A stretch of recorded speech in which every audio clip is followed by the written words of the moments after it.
What's up? My name is Mike, and I'm a 37-year-old dude who's officially 1 week away from finishing treatment for stage 4 cancer. That's right, I have one more of these bad boys to go. This is targeted therapy for stage 4 metastatic melanoma. Actually, I've said the word officially twice now in videos about my countdown to finishing treatment. I don't know if that's the case. I still have to talk to my oncologist, but on the calendar, it says I have 7 days left out of the projected 365, so I'm going to go with that for now. Why am I shirtless on a balcony, you might ask? That's a pretty good question. When I started making videos about taking targeted therapy around a year ago, I started doing them in my room in San Luis Obispo, California, and I was nervous. And nearly 1 year later, I am on a professional basketball team in San Jose, Costa Rica. That's where this little balcony is that I'm shooting. And I have the audacity to wear these slutty little shorts and do this recording like this because I am proud of the work that I've put in, and I am shocked at how my body looks a year later. I've finished 3 cancer treatments now, or 2 and 98% of another. And the first 2 times I lost between 12 and 20% of my body weight. I stopped my first one due to colitis. I stopped my second one due to hepatitis. As I was starting this 3rd treatment, I was diagnosed with severe osteoarthritis in both my hips. And whether or not I was going to be able to function athletically this year was actually in question. And a lot of this is luck. Don't get me wrong. A lot of the ability to not have side effects like I've had and get through this is luck, but I'm also very proud of the work that I've put in conjunction with the luck to allow me to be brave enough and bold enough to show off the abs and the muscles that I've curated. God, I'm so vain. But I'm proud of the work that I had put in. And also, I want people who are doing cancer treatment to know that, yeah, this has got to be an outlier in terms of the lack of side effects and how my body has responded. But those outliers exist. I want people to see that there is hope for some sort of normalcy and or outliers within cancer treatment. That's all I wanted when I started. So I'm gonna do this one shirtless while I do my morning mobility routine that I've been doing every day in San Jose here. In fact, I am working my hips right now, and I'm working my feet. I am grinding on a lacrosse ball, which I started doing when I was doing immunotherapy, and they told me I could get neuropathy in my feet. I've kind of carried it over, and it's a good way to just get blood flow through your feet into your ankles, start moving your legs around. All of my mobility in the morning is targeted towards getting my arthritic hips opened up, because that is something that has allowed me to build off of and do more throughout the day. I usually take all 6 of these guys at once. I just grab a handful, throw them down. But I'm going to go through 6 tips and tricks of how I think you can make your life easier, how you can make the experience of doing Braftovi and Mektovi a little better. One at a time, we're going to count them down. So 1 Braftovi. By the way, when I started doing this a year ago, I was taking 6 Braftovi and 3 Mektovi in the morning, and then 3 Mektovi at night. That's been cut to 4 and 2, and then 2, so 8 pills in total versus 12, because I was getting some side effects, as well as my creatine kinase levels were kind of through the roof. So we decided this was the dosage for me.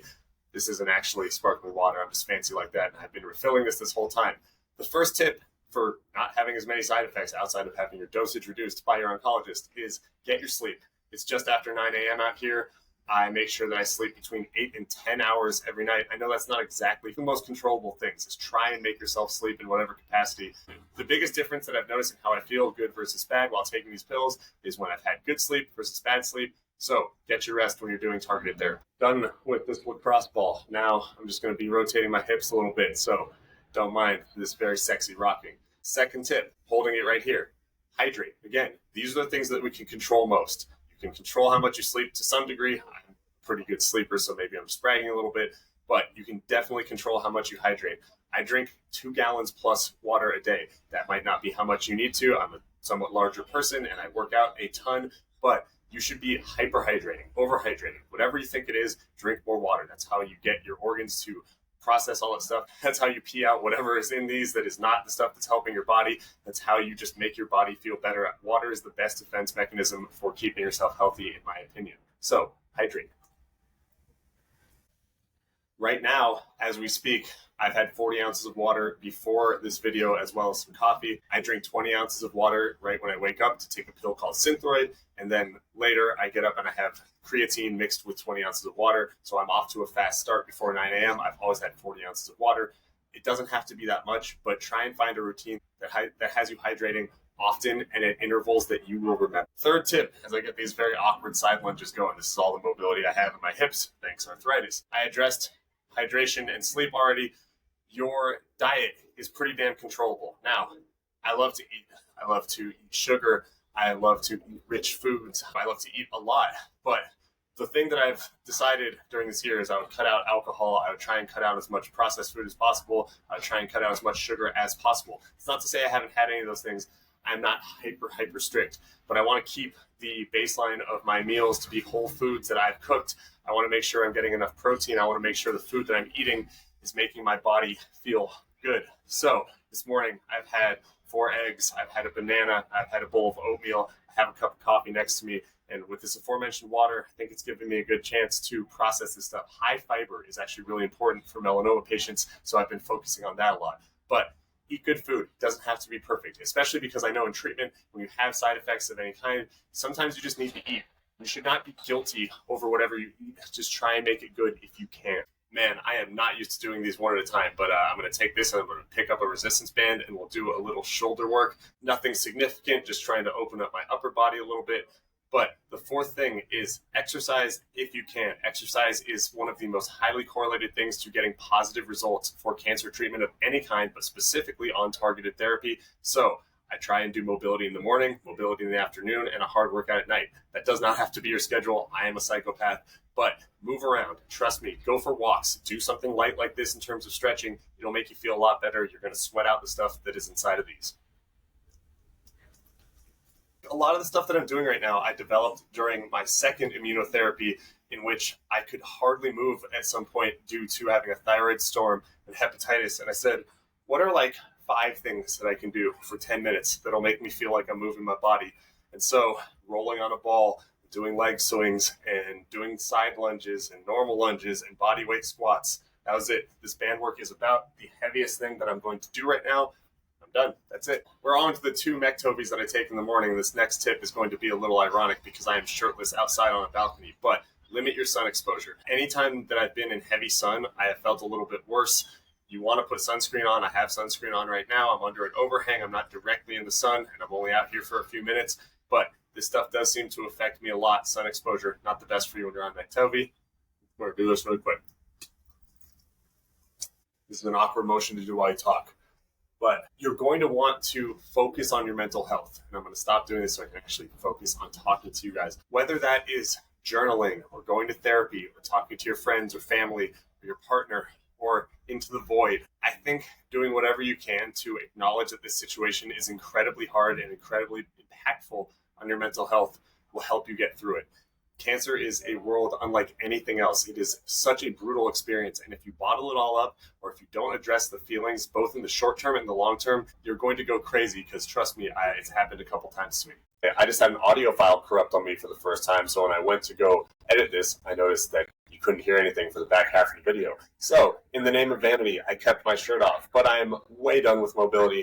Just sitting here enjoying my coffee now. Ironically, I usually write notes or script some of my videos. I wrote nothing to lead into this one. So I don't even have references for what I said, but that's kind of like what going through cancer treatment is. There are no notes, there are no repeatable actions that you can take because every person's diagnosis, every person's body, and every person's experience through treatment and beyond is different. And I think that's the important thing to remember when you're taking on targeted therapy, immunotherapy, chemotherapy, whatever it is. You have to tailor it to your life and situation. So while I've talked about tips and tricks that have worked well for my body and my experience and my reaction to these meds today, I don't want anyone watching this just to say, okay, I will copy paste that and it will work for me. There is a chance you can work out too much or hydrate too much or sleep isn't something you need to the same degree that I do. I would make sure to think about the process that you have, talk with your oncologist, talk with your support, and find what is a happy medium for you. There might not be right answers either. I mean, cancer and cancer treatment are both very, very tricky, and sometimes enduring is the skill you need to have most because things are going to suck at times. They're going to suck physically, things are going to suck mentally. There's really no point in sugarcoating one of the hardest experiences, if not the hardest experience I've ever been a part of. And this has been an easy version the third time around. And it's not one I ever want to have to repeat, but this is the game we have to play as cancer patients. I've been told 2 times, and I'm assuming I'll hear it a third, that we expect you'll have a durable remission. My oncologist and the support teams at UCLA and Cedars-Sinai and all the researchers I talked to, they seem confident that I have a good shot at durable remission. That's all it is. It's a chance. So I have to hope those chances break in my favor, and I have to hope that the way I conduct myself adds to those chances. That's really all I'm trying to do when I list these tips and tricks and the way in which I live my life. Because like I said, I'm a human being. I'm going to make mistakes. None of us were perfect before cancer treatment. And just because I've tried to add these protocols in that up my odds of success doesn't mean it's like a straight line up. It doesn't mean these things guarantee success. And just because I do things that at times might quote unquote decrease it, like I'm going to have a beer every once in a while. I'm going to eat sugar every once in a while. There are nights I won't get sleep. There are times in which I won't work out, or I'll stress, or I'll do the contrary of all these things that I just talked about. Because we're human, and that's what living is. We have to go through experiences like that. We have to be able to live rather than exist. I just want anyone who watches this who is going through cancer treatment or has a loved one who's going through cancer treatment to understand this is a lot more art than science, even though we pretend it's a lot more science than art. And being a cancer patient is being a human. Cancer is a human experience, and I hope that's what you get out of this, because I don't have all the solutions. I just have an experience that I hope I can share and you can glean things from and maybe take a little bit of inspiration from, especially the one time that I do it shirtless on my balcony. That's all I have for today. I have 1 week left. I'm going to keep updating you guys throughout it, but this has been a wild ride. If you were joining me from the beginning, thank you. If you've just joined me now, thank you. I'll talk to you soon. Pura vida. Bye.